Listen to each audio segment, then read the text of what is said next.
Hello everyone, this is Dr. Jawad. I got an email the other day from a subscriber asking how does food, how does nutrients, how does hormones, how does sleep regulate brain and its brain function, and also too my mood.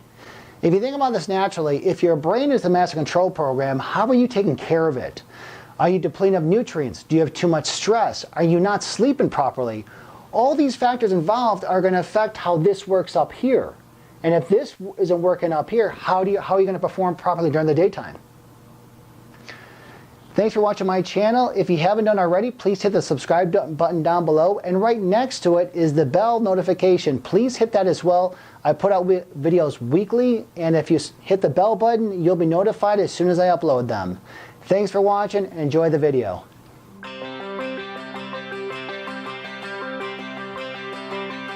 Hello everyone, this is Dr. Jawad. In this video, I'm going to explain how food and the nutrients affects your brain and also too your mood. So if you're deficient, yes, you're not going to have proper brain function, which in turn will affect your mood. So again, these are just a handful of ideas that I always have to run through my patients when they're talking about brain fog, irritability, and of the like. So key nutrients. Now remember one thing. When we are stressed out, whether it be physical stress, emotional stress, it could be pollutants, it could be any type of stress that you're experiencing in your life, it's going to zap minerals. And we need minerals to make the body work. Main thing, potassium. Now we need 4,700 milligrams of potassium per day because what potassium does to the body, it calms it down. Now when we have stress, what it does, it actually zaps the absorption of potassium. If you think about this naturally, the more stressed out you are, if potassium calms you down, you're not absorbing the potassium, you're going to get more stress. So it also lowers the blood pressure naturally. Also too, the B vitamin family. Now I usually sometimes recommend a B complex, or depending on the symptoms, I'll always recommend individual B vitamins, particularly B1. B1 thiamine. I did a video before on thiamine, the benefits of thiamine. Now you want to take thiamine first thing in the morning, 100 milligrams right out of bed. It's going to kickstart the mitochondria, which will provide energy to the cell. So because what happens when we have increased stress zaps the B vitamins, and also too sugar. When we have excessive amounts of sugar, meaning carbohydrates, alcohol, breads, wheats, of that nature, it zaps the absorption of B vitamins. So what happens, you get B vitamin deficiency, and then this is where you get anxious.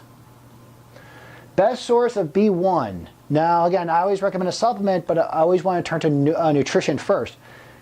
The best source is nutritional yeast. Nutritional yeast, now you want to get it organic, and you want to take 1 teaspoon a day. It's loaded with B1. Also too, omega-3 fish oils. Omega-3, the fish oil family, the fatty acid family, is phenomenal to decrease systemic inflammation, but also to help decrease inflammation of the brain. So, which will increase the cognitive function, basically how your brain works. So remember, if you're stressed out, you're decreasing the way how your brain works naturally. So next is iodine. Now iodine is one of those ingredients that helps fuel the thyroid, okay? And the main thing is, what I always recommend is sea kelp, okay?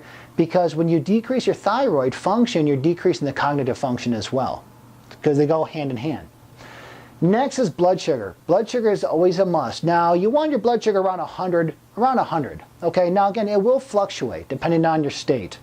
So basically, if you have too much, again, if you're too hyper, what's going to happen? You're going to have brain fog. Or if you have hypoglycemic, now we've all experienced this, too long in between meals, what do? You get anxious, releases cortisol from the adrenal glands, okay? Zaps the B vitamins, so you get to get anxious. So the main recommendation to stabilize blood sugar is protein and dietary fats. Reason being is because when we have sugar, we release insulin. And if you have protein and dietary fats, yes, you will have an insulin release due to the proteins, but not as much as if you're doing sugar. So then you won't have these fluctuations of blood sugar throughout the day.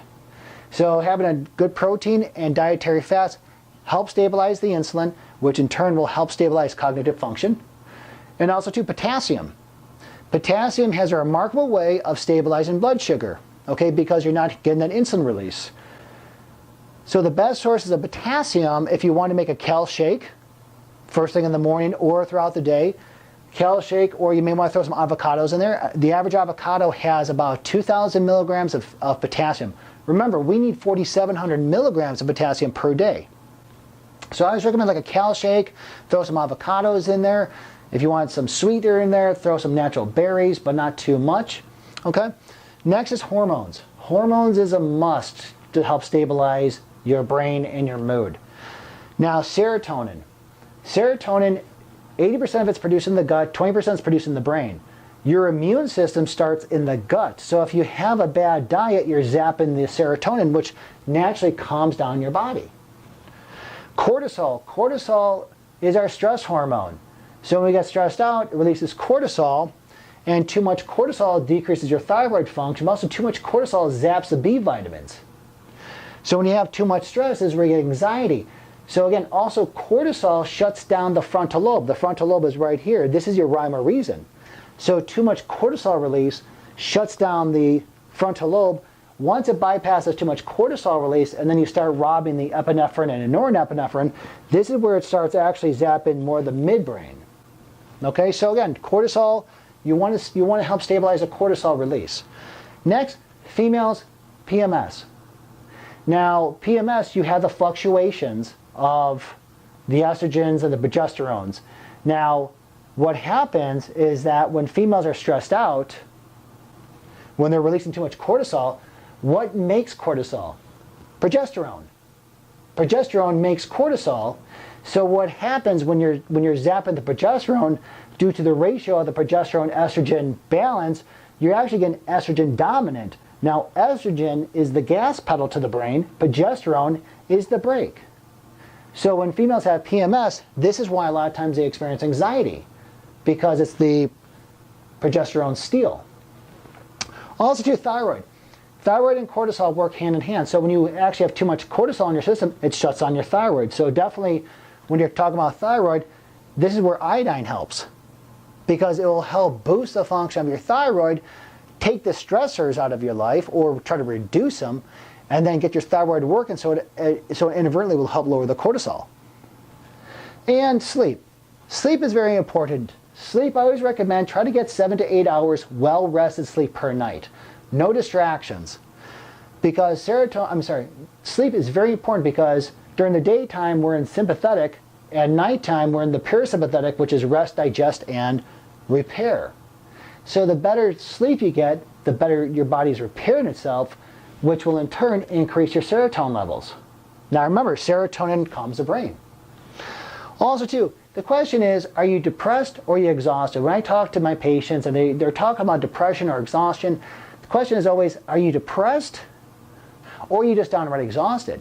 Because if you're downright exhausted, you just probably need 7 to 8 hours of sleep, or maybe more.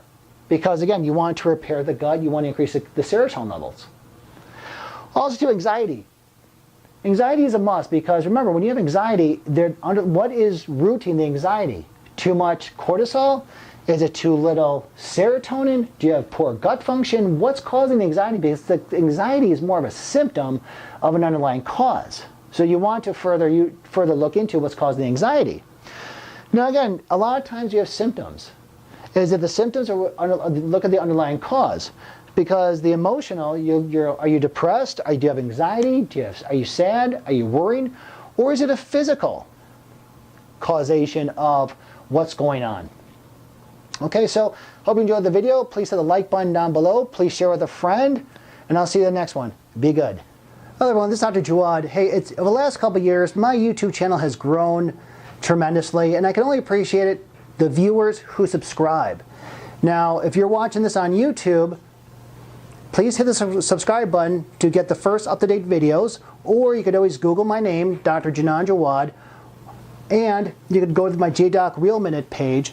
Again, if you hit the subscribe button, you'll get the most up-to-date videos. And thanks to everybody who's watching. I greatly appreciate it. Thank you.